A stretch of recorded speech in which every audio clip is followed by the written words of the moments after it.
Ассаламу алейкум. Добрый день, уважаемые зрители и слушатели. В середине декабря текущего 2021 года в YouTube выставлен видеоролик с громким и эффектным названием «Чеченцы разоблачают подлую фальсификацию ингушских псевдоисториков». Идрис Абадеев, Муса Зурабов. Я и есть тот самый Муса Зурабов, о котором говорится в данном ролике.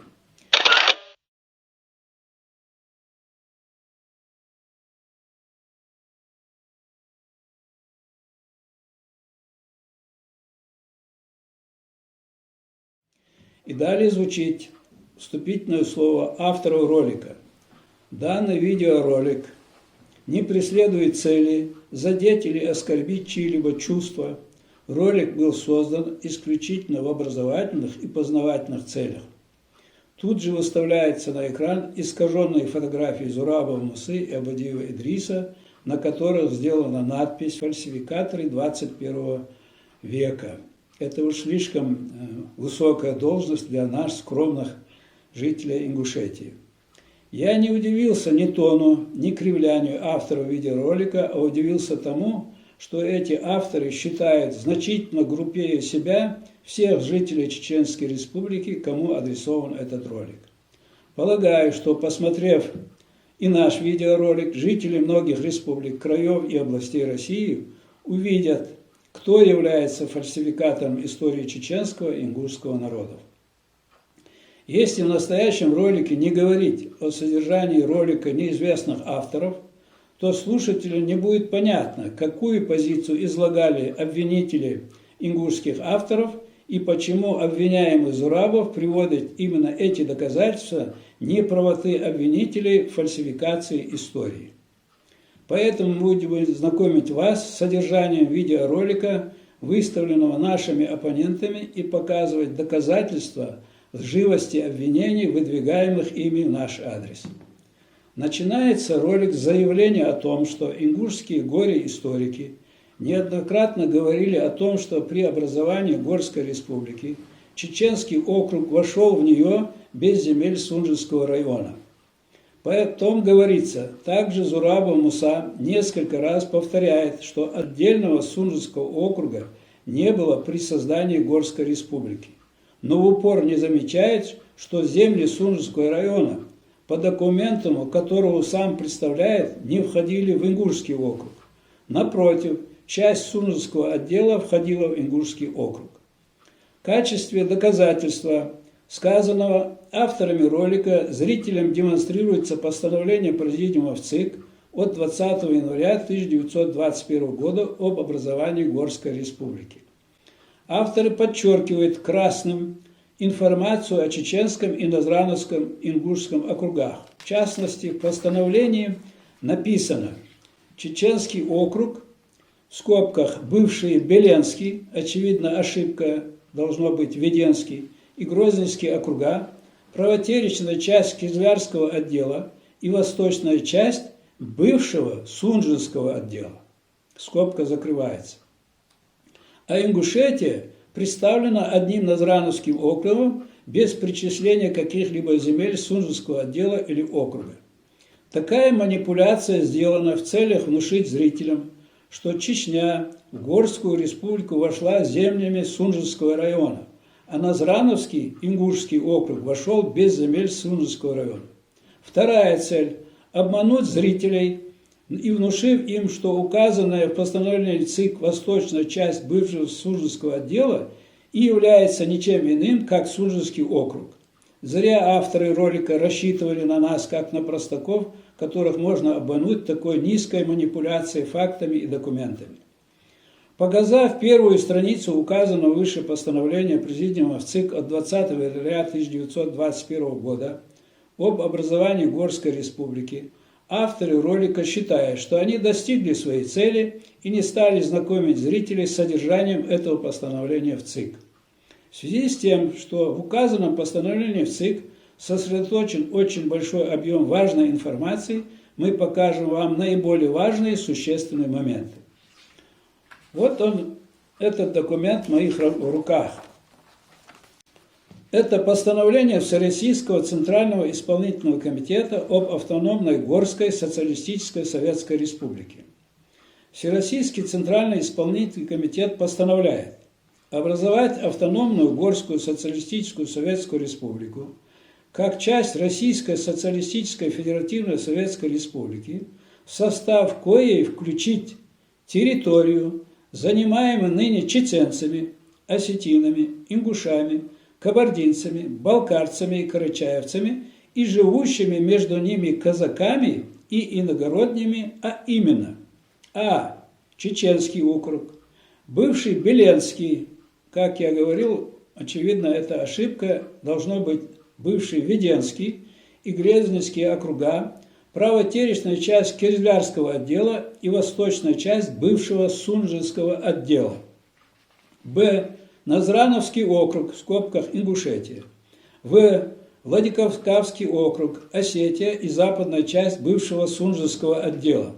Г. Кабардинский округ, северная часть бывшего Нальчикского округа. Д. Балкарский округ, южная часть бывшего Нальчикского округа. Е. Карачаевский округ, западная часть бывшего Нальчикского, южная часть Пятигорского отдела и южная часть Баталпашинского отдела Кубанской области.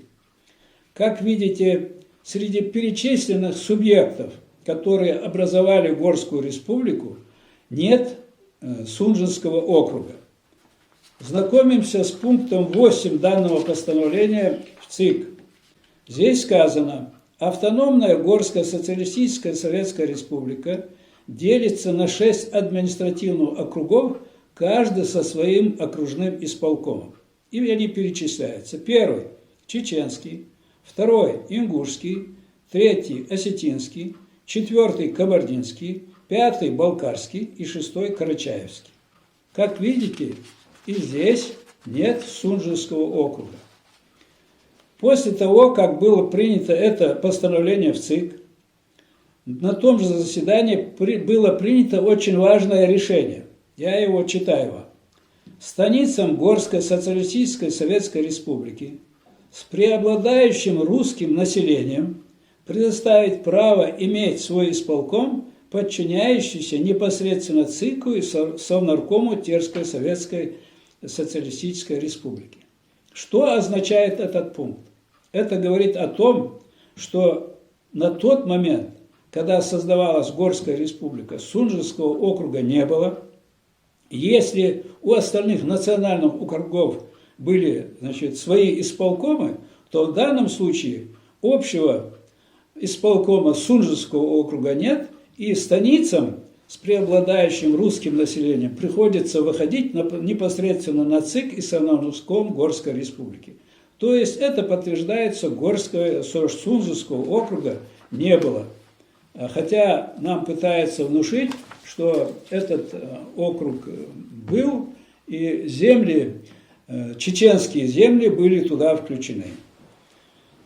И еще слова, вот в первом же пункте сказано о чеченском округе.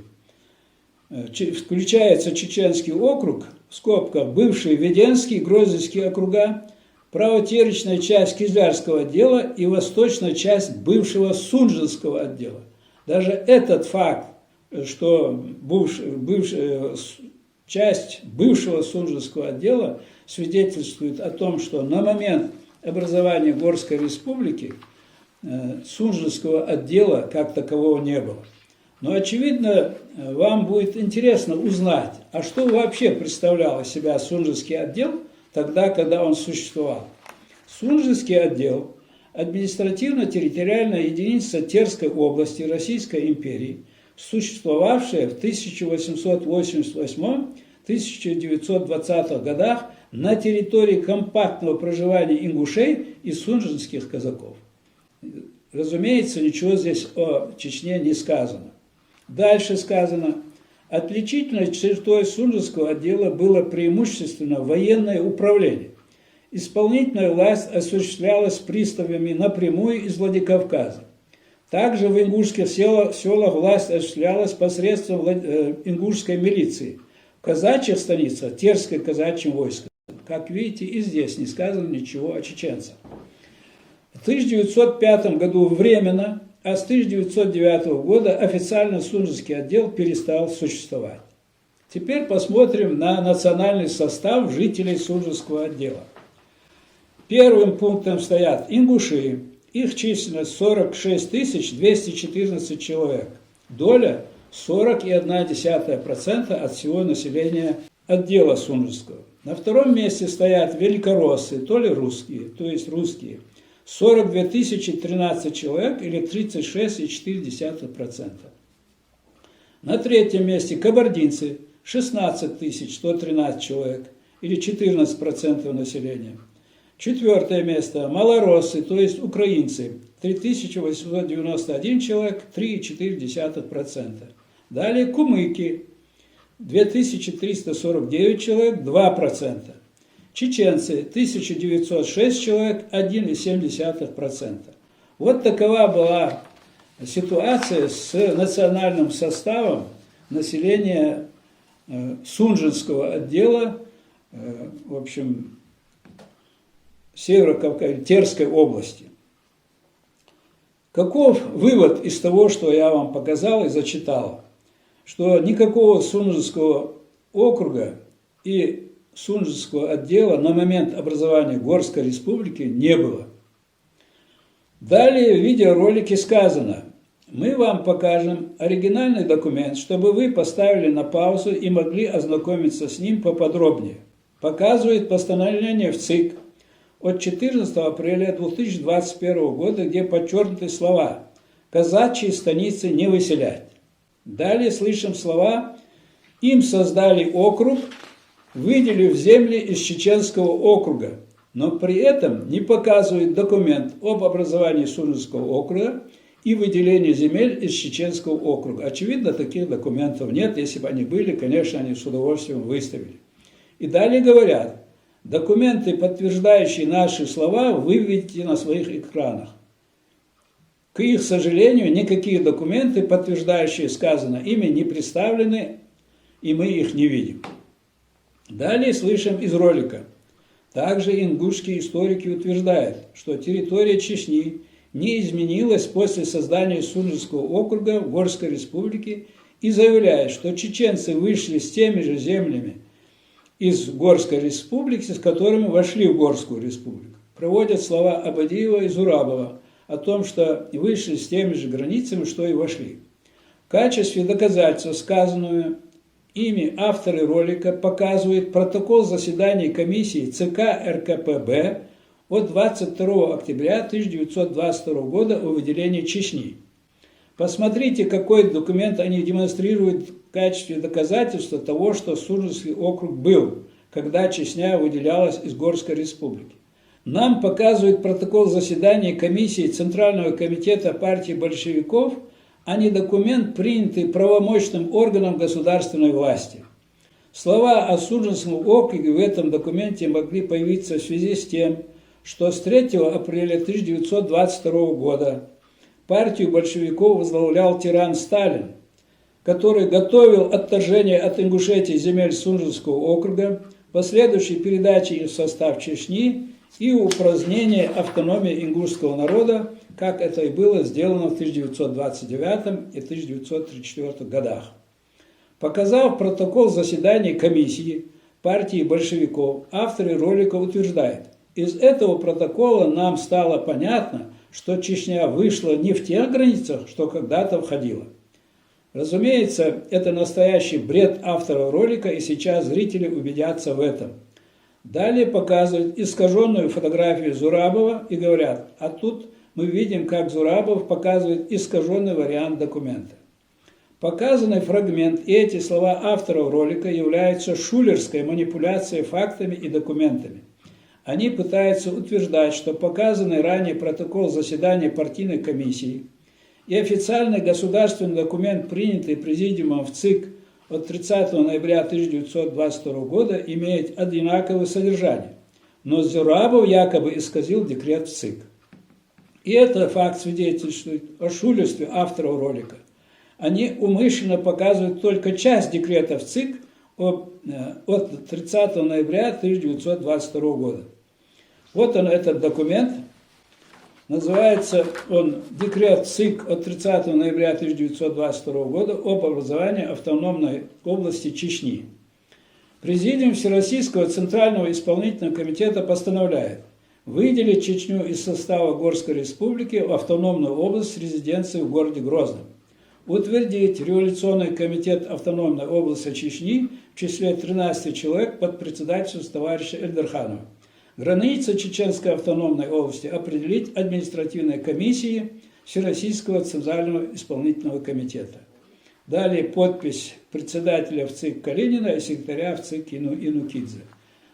Данный текст декрета опубликован на многих сайтах Чеченской Республики, поэтому я полагаю, что они не сомневаются в достоверности этого документа.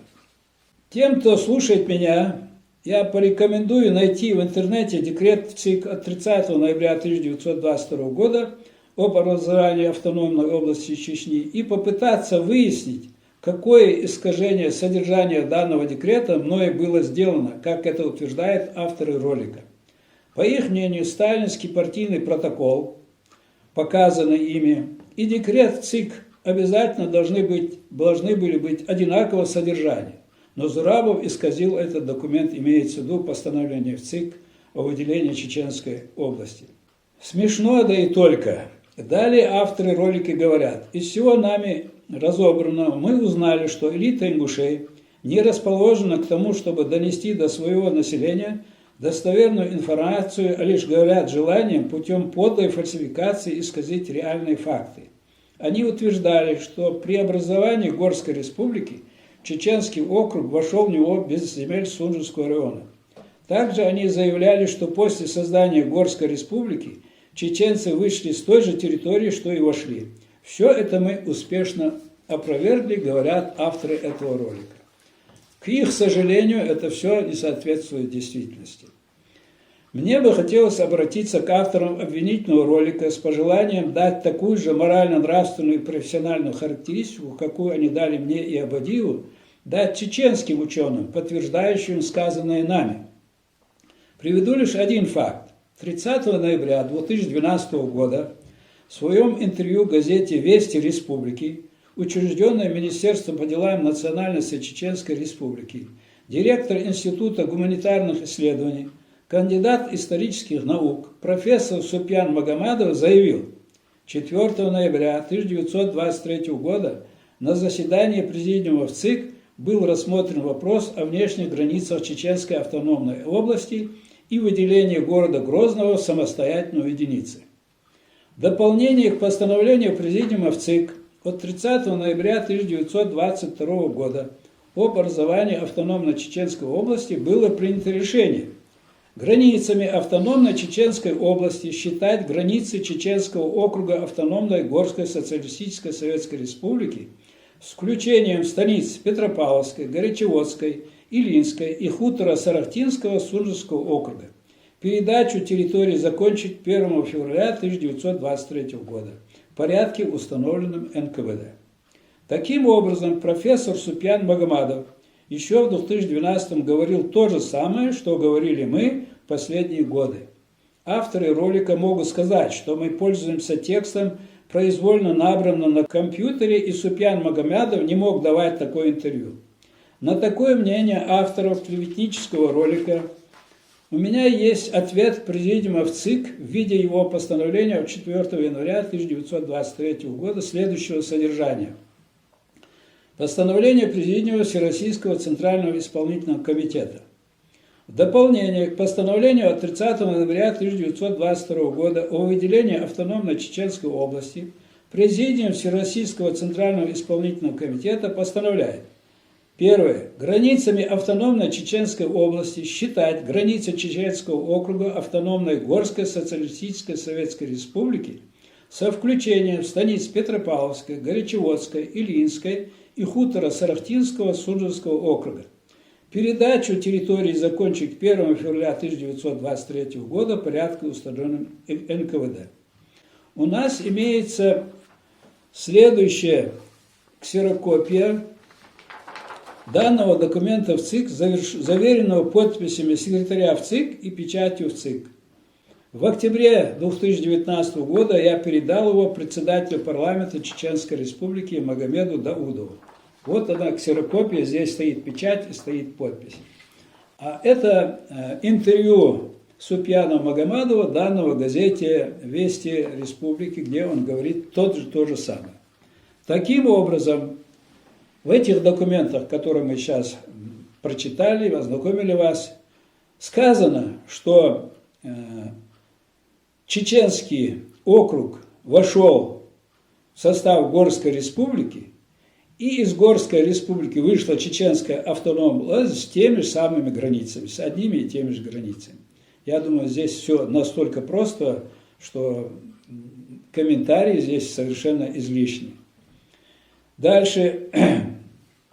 После того, как Чечня вышла из Горской Республики, сама Горская Республика просуществовала еще более 1,5 лет. Чечня ушла 30 ноября 1922 года, а Горская Республика была упразднена 7 июля 1924 года. Я вас ознакомлю с некоторыми пунктами вот этого декрета Всероссийского Центрального Исполнительного Комитета об упразднении Горской автономной Советской Социалистической Республики, Москва, 7 июля 1924 года. Об упразднении автономной Горской Социалистической Советской Республики и расчленении ее по национальному признаку на 2 автономные области, Северную Осетию и Ингушетию, на автономную административную единицу Сунжинский округ с правами губернского исполнительного комитета и выделение города Владикавказа в самостоятельную административную единицу. В согласии с волеизъявлением народностей, населяющих автономную Горскую Социалистическую Советскую Республику, и в целях скорейшего развития классового самосознания национальностей, входящих в состав автономной Горской Социалистической Советской Республики, а также в целях наиболее широкого вовлечения трудящихся масс этой республики в дела советского государственного управления, Всероссийский Центральный Исполнительный Комитет в отмену своего декрета от 20 января 1921 года об автономной Горской Социалистической Советской Республике постановляет автономную Горскую Социалистическую Советскую Республику упразднить, расчленив ее по национальному признаку на 2 автономные области, Северную Осетию и Ингушетию, на автономную административную единицу Сунжинский округ и выделив город Владикавказ самостоятельную административную единицу. Вот таким образом, уважаемые слушатели, 7 июля 1924 года только появился официально Сунжинский округ в числе субъектов Горской Республики, и потом он уже, появившись в упраздненной Горской Республике или после на той же территории, и потом развивается вокруг этого округа следующее событие. Сунжинский округ, как самостоятельная административная единица, просуществовала всего примерно 5 лет. Значит, в июле 1924 года он был образован путем выделения из Горской Республики, а 4 февраля 1929 года он был упразднен. Вот документ постановления Президиума Всероссийского Центрального Исполнительного Комитета от 4 февраля 1929 года. Президиум Всероссийского Центрального Исполнительного Комитета постановляет Сунжинский округ Северо-Кавказского края упразднить, распределив территорию его в следующем порядке. Станицу Терскую с хуторами Октябрьским, Майским, Предмостным и ниже Бековичи включить в состав Моздокского района Терского округа. Второй пункт.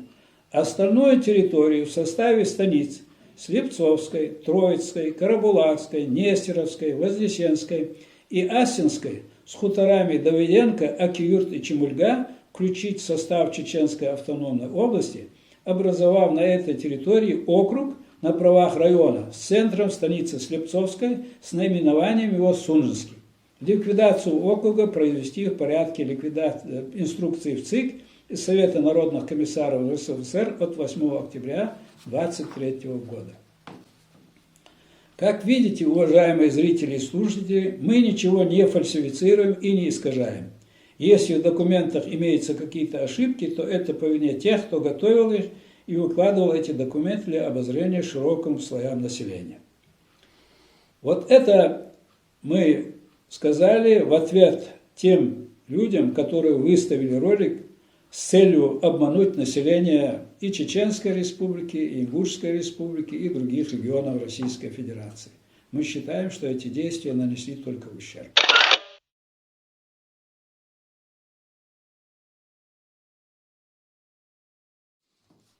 В моих руках одна из страниц статистических сведений о Кавказе, размещенном в журнале, издаваемом на Кавказе царскими наместниками. Располагались они тогда в городе Тифлисе. Вот в данном документе перечисляются населенные пункты, которые входят в Ингушетию. Среди них перечисляю Акинского общества населенные пункты: Ваучи, Керети, Армикаль, Итых-Кальхо, Мозырк, Бончи. Дальше. Голанчорские аулы, входящие в Ингушетию: Кортхо, Кербичи, Ахбос, Эйселишк. Следующие. Елхороевские аулы: Верхний Елхорой, Нижний Елхорой, Анхо, Таала, Валах. Мереджийские общества: Аниева, Мереджи, Чотева, Байором. Как видите, вот эти все населенные пункты, которые по нынешнему соглашению между Чечней и Ингушетией должны перейти в состав Чечни, являются исконными ингушскими населенными пунктами. В этом документе перечисление чеченских округов начинается только после перечисленных мною ингушских населенных пунктов. Очень коротко о территориальном споре Ингушетии и Чечни, возникшей в последние годы. Как вам известно, в сентябре 2018 года руководители Чечни и Ингушетии подписали соглашение об установлении границы между нашими республиками. В результате подписания этого соглашения от территории Ингушетии отторгается 15% ингушских земель. Это примерно 500 квадратных километров из тех 3628 километров, которыми Ингушетия владела до 2018 года. Это 50 тысяч гектаров исконных ингушских земель. После заключения соглашения о границе у Чеченской Республики стало территории 5 раз больше, чем у Ингушетии. При том, что население Чечни больше, чем население Ингушетии, примерно 2,5 раза.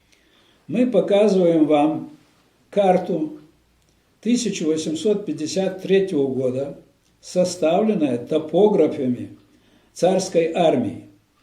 На этой карте мы выделили большой фрагмент округа Ингушевского.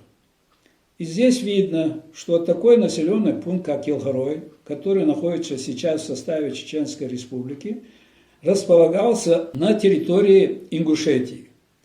Дальше, если мы смотрим севернее, мы видим, что населенные пункты Ассинская, как указано на этой карте, и Михайловская станица тоже была, они тоже располагаются на территории Ингушетии. Как известно, вот есть документ, постановление в ЦИК о том, что спор между Ингушетией и Чечней о границах в районе Ачкой-Баартана и Бамута был рассмотрен на заседании президиума ЦИК, и принято решение о том, что Бамуты располагаются на ингушской территории. Таким образом, этими документами, соглашением, подписанным в сентябре 2018 года, отторгаются исконные ингушские земли площадью порядка 50 тысяч гектаров или 500 квадратных километров. Конечно, это очень большая территория для нашей крохотной республики. Уже имеются некоторые официальные документы, где площадь указана с изменениями. Вот если у нас было 3628 квадратных километров, то в этом документе уже указывается, что у нас 3123 квадратных километров. И наоборот, если у Чечни было до подписания соглашения 15,6 тысяч квадратных километров, то теперь стало 16 165 квадратных километров земли. Теперь хотелось бы показать некоторые документы, которые свидетельствуют о том, как земли ингушей, располагающиеся в горах, вот в районе Елхороя, Мереджи и так далее, стали чеченскими. Есть книга, она называется «Ингушетия в политике Российской империи на Кавказе». Ее составитель и издатель является руководитель архивной службы Республики Ингушетии Магомед Картоев. В этой книге помещены официальные государственные документы, которые показывают нам, каким образом ингушские земли становились чеченскими. Вот первый документ. 3 ноября 1858 года. Это время, когда завершался разгром войск Шамиля, и поэтому власти царские вели себя уже так, как хотели в отношении ингушского народа. Я вам зачитаю один документ. Он называется так. Рапорт командующего войсками левого крыла Кавказской линии генерал-лейтенанта Евдокимова военному министру генерал-адъютанту Сухозанету о военной операции по переселению жителей ингушских аулов и хуторов в крупные населенные пункты на местах, определенных российской администрацией. 3 ноября 1858 год, номер 1896. Имея в виду постоянно тревожное положение военно-осетинского округа, главнокомандующий приказать изволил поселить правильным образом большие аулы туземцев Назрановского, Галашевского и Карабулакского обществ, уничтожить аулы, лежащие в глубине лесов по верховью Асы и Фортанки. Таким образом, уничтожая аулы, ингуши переселяются в другие населенные пункты с гор. Второй документ. Он называется так. Журнал действий, военных действий на левом крыле Кавказской линии с 23 ноября по 18 декабря 1858 года, представленный командующим войсками левого крыла Кавказской линии генерал-лейтенантом Евдокимовым военному министру генерал-адъютанту Сухозанету при рапорте от 12 декабря 1858 года номер 596. Что здесь говорится? В то же время я приказал временно заведующему военно-осетинским округом подполковнику Козлову с милицией объехать аулы, лежащие по Асе, объявить жителям, что долговременное неприязненное положение их в отношении к русскому правительству и всегдашнее укрывательство злодеяний, совершающихся в наших пределах, не дозволяет мне оставить их на прежних местах жительства, что они должны переселяться в несколько аулов на места, указанные мною заранее, и затем приступить к переселению, сожигая оставляемые жителями аулы. Поручение это исполнено успешно, большая часть жителей переселена, остальные дан срок переселения во внимание к причинам, заслуживающим уважения. Как видите, сожжены населенные пункты, и население ингушское переселено в другие места. А вот этот документ о судьбе Акинского общества. Рапорт начальника Терской области, помощнику главнокомандующего Кавказской армии генерал-адъютанту Карцеву о присоединении Акинского общества к Аргунскому округу. Январь 1866 года, номер 347. Для устранения как для акинцев, так и для управления ими вышеизложенных неудобств я полагал бы необходимым отделить это общество от Ингушского округа, присоединив его к Чинтинскому наибству Аргунского округа и поручить полицейский надзор за акинцами Чинтинскому наибу. Таким образом, данное предложение было исполнено. Акинское общество ингушей было передано в состав Аргунского округа Чечни, и они по сей день находятся там. Теперь несколько слов по факту, заявляемому нашими соседями о том, что генерал Дудаев, будучи руководителем Чечни, подарил Ингушетии 83 тысячи гектаров. Имеющиеся у нас документы свидетельствуют о том, что не только самих действий, даже намерений у Дудаева и его властей не было передать нам какие-то земли. Значит, вот постановление парламента Чеченской Республики от января 1992 года. Оно называется «О реорганизации Шунзовского района и установлении государственной границы между Чеченской Республикой и Ингушетией». В соответствии с этим постановлением парламент Чеченской Республики включил в свой состав все населенные пункты, которые входили в Сунжский округ, и кроме того, такие населенные, как Псидах и другие населенные пункты Ингушетии. Это официально опубликованный в газете документ.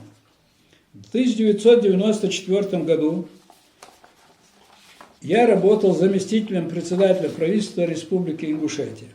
В мае примерно этого года, 1994 года, в Ингушетию приехала делегация Чеченской Республики во главе с вице-президентом Ендербиевым для обсуждения проблем установления границы. В моих руках проект соглашения, привезенными чеченской делегацией. И в соответствии с этим договором тоже предполагалось передать все населенные пункты Сунжского округа в состав Чеченской Республики. Таким образом, мы не видим пока ни одного документа, кроме слов о том, что Дудаев подарил Ингушетии 83 тысячи гектаров. Все населенные пункты и территории, которые находились в Сунжском округе, это были ингушские населенные пункты. И в заключение я бы хотел сказать следующее. Мусульмане обязаны говорить правду и поступать по правде. Создается впечатление, что в России действуют силы, разобщающие народы, особенно кавказские народы. Задача всех здравомыслящих чеченцев и ингушей – не поддаваться провокациям, а земельные споры разрешить справедливо, по-братски. Недопустимо сквернословить, оскорблять друг друга, разрушать наше родство и добрые братские отношения. Дал Барто был бы, дал Иман Сабр был бы.